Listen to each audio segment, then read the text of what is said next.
L'humidité suffit à peine pour abreuver les papillons alors que la saison des pluies vient même de s'achever.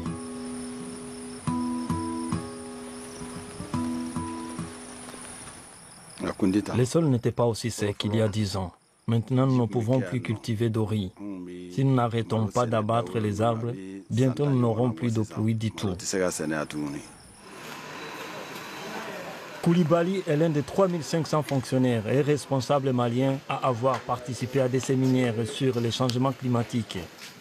Depuis quelque temps, la protection de l'environnement est presque toujours évoquée pendant les conseils communaux.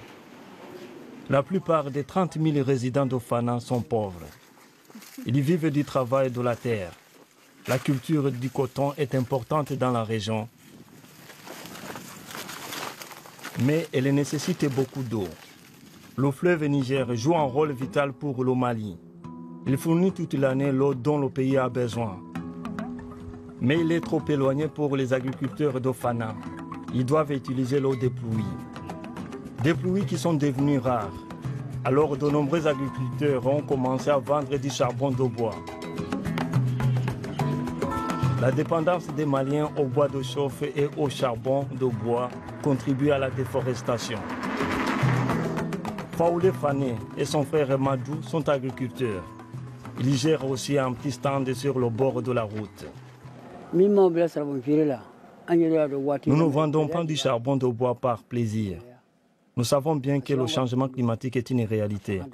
Mais quelle solution avons-nous? Le travail de la terre ne nous donne plus assez pour vivre. Si nous avions le choix, nous arrêterions tout de suite de vendre du charbon.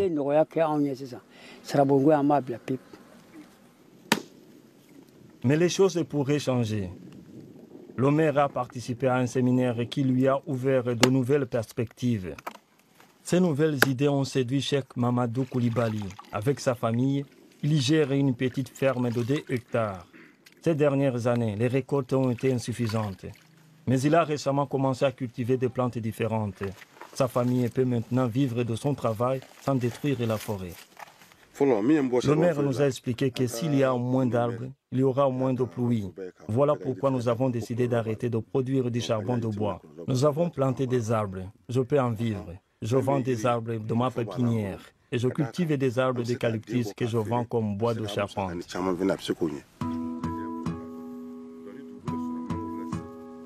Il a déjà vendu plus de 2000 pousses d'arbres.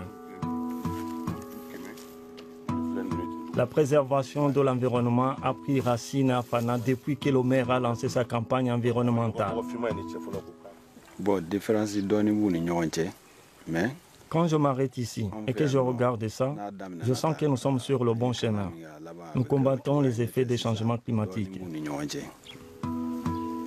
L'accompagnement des agriculteurs pour améliorer leurs récoltes fait partie de ce combat.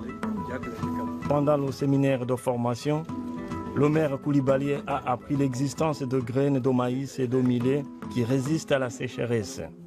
Il sait que les habitants partiront s'ils n'ont plus assez à manger.